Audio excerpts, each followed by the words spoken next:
Hi, wrestling fans. Thanks for clicking today's Dreaded D-Rose report. Let's see what I got here. This kind of disturbing thing here about Jim Powers. Remember him? Used to come out like this in the ring, just making everybody bounce up and down. Anyway, big guy. Anyway, he appeared in World Wrestling Federation and World Championship Wrestling and is presently hospitalized after acquiring infection following hip surgery last month. I think I mentioned that too last month. Anyway, the former young stallion member went under, he did hip replacement surgery on August 3rd. Now this, I don't understand this part, but after undergoing a second surgery 3 weeks later, I guess maybe they did half at a time, I'm not sure. Anyway, he acquired a staph infection. The 54-year-old is currently in rehabilitation facility receiving antibiotics through an IV. And he's expected to remain at the facility for at least 2 more weeks and then will undergo hip surgery again. I know he's a big guy, but how many hips does that guy have? I wish him all the best. Chris Jericho and his band Fozzy, they're going to be appearing at the Soundcheck Hollywood outlet in on Sunset Boulevard Thursday beginning 7 p.m., which I guess will be today, for an autograph signing. And WWE Hall of Famer Edge, he's going to be appearing on a MatthewAaronshow.com tonight, 9 o'clock, which I think might have been last night.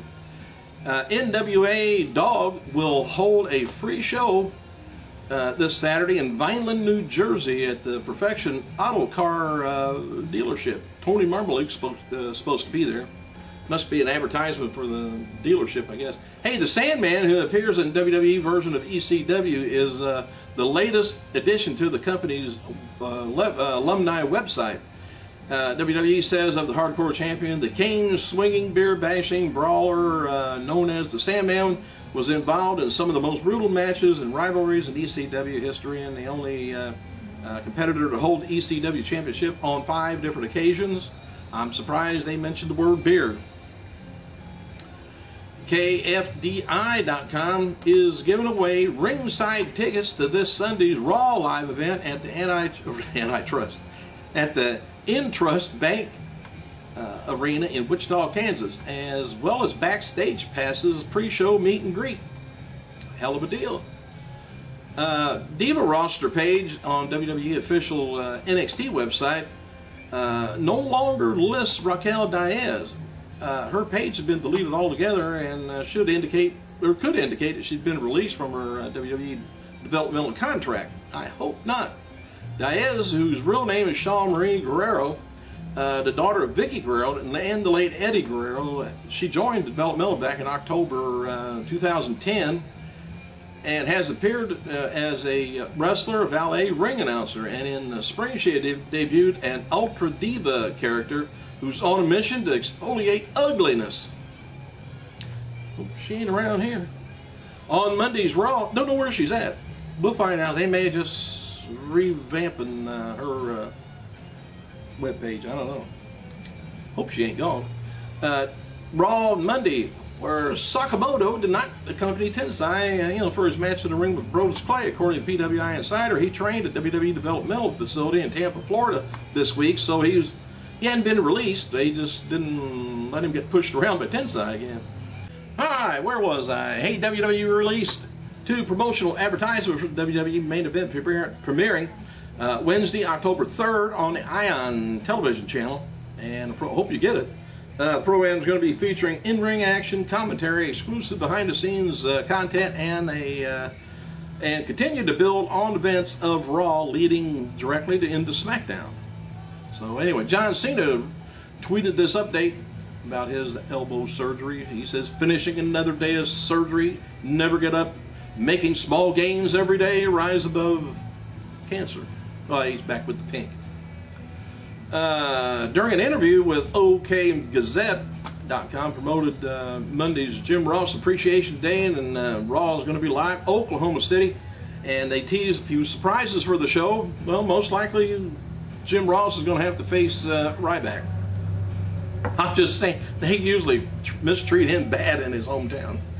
Anyway, there's a few surprises here and there. Said, I think at the end of the day it's going to be a fun night. I think people will leave. They're glad, or hope that they're glad when they leave. Something like that. The latest edition of Outside the Ring YouTube series, Chris Jericho takes the WWE Universe Tour bus with Fozzy. And check out the Ayatollah Rock and Roll. It says the Palace on Wheels, and watch the band out on stage in Chicago. Summer Rae is the newest WWE NXT Diva of the Week, with Leo Cougar as WWE Superstar, which I thought he was a rock star. I don't know. And noted a while back in the summer, WWE officials are likely going to have Brock Lesnar in another deal once his current deal expires at WrestleMania 29. Lesnar's future with WWE apparently is going to, be decided on the SummerSlam buy rate. If he brings in extra money, extra buys, he'll be back. They'll re-sign. And it's whether it's going to be main event or the second main event at WrestleMania. Now, those numbers haven't came out this year's SummerSlam, but supposedly it's going to be most successful since 2008. But people in WWE note that Lesnar is almost guaranteed to receive another deal from WWE. So we're going to find out what the deal is. Anyway, we noted before that Ricardo Rodriguez, he's wrestled under a mask as El Loco against Sin Cara on upcoming Saturday Morning Slam. And apparently the reason the officials put Ricardo against Sin Cara is because they feel the Sin Cara and Del Rios will have better matches together than other superstars on the roster. I'll be the judge of that. And William Regal noted his former tag team partner in the UK is in Tampa this weekend. Regal's heading back out do some NXT talent and checking on them, and UK wrestling legend Bobby Brookside is coming with him. And Sakamoto later confirmed that Brookside would be working with the talent this week with Regal. Match between Tyson Kidd and Daniel Bryan was taped for this week's Saturday Morning Slam, so that's what's going on there. And the match received rave reviews from fans in attendance, but not the normal way that Bryan and Kidd match would get rave reviews. I don't know what they mean by that, but it said that the match was pure comedy match. Oh, I see.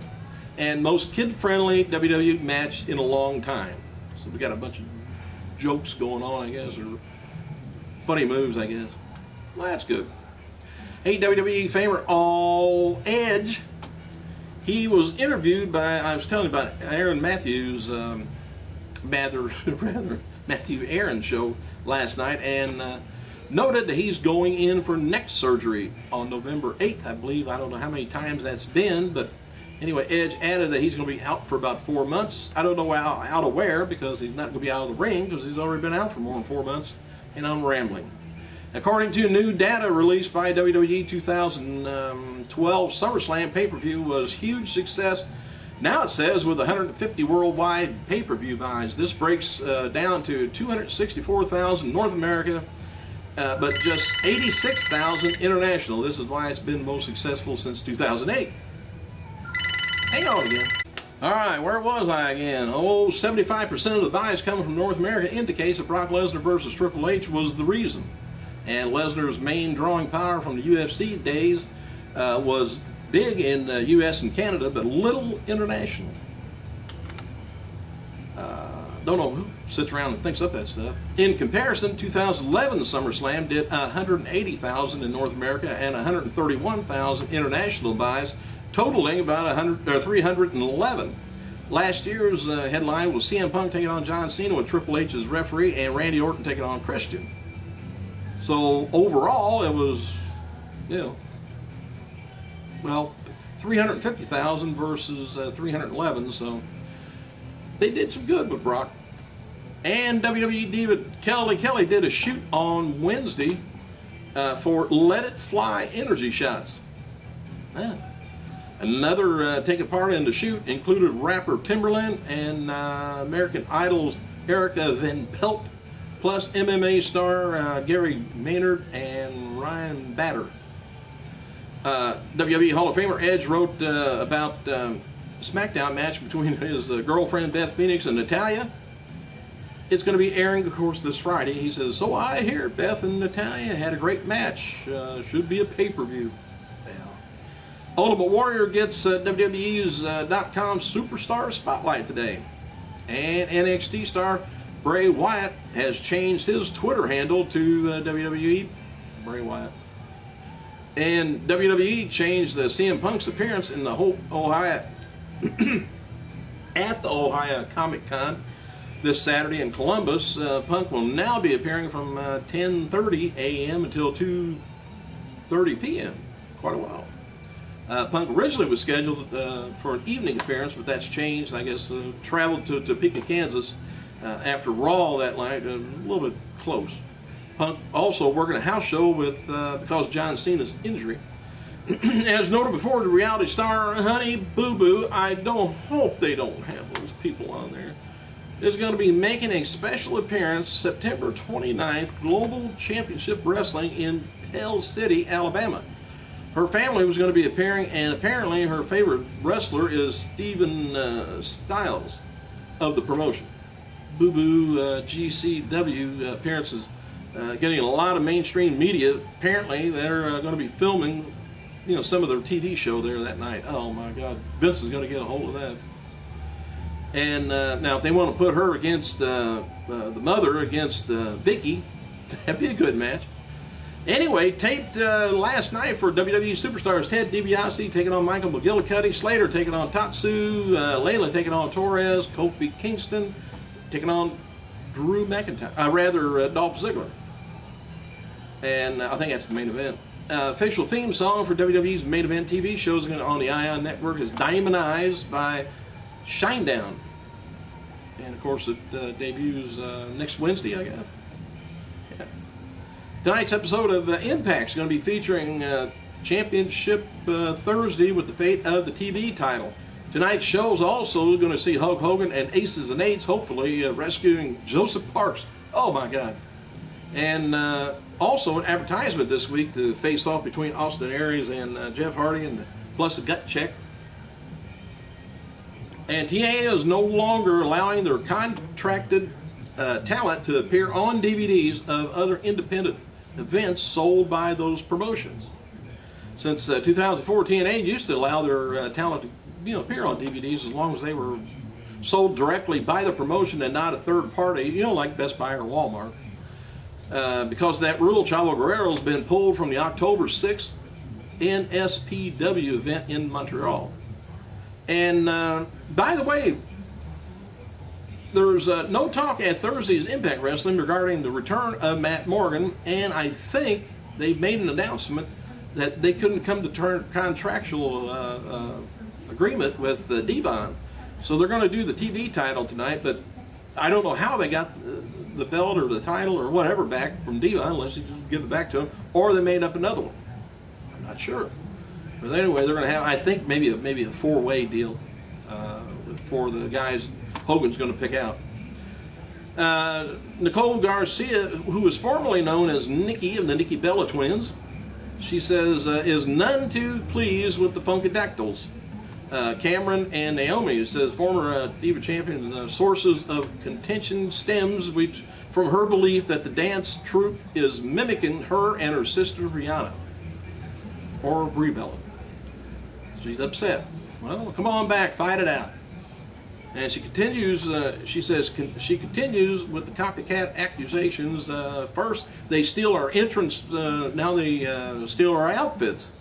Next is the booty shake, and then they'll be calling themselves twins. Maybe they do look alike. I got information on Kenny Bolin, but I'll save that for tomorrow down in OVW. Been there a long time. Hope everything's all right. Thanks for clicking, you guys. I gotta go.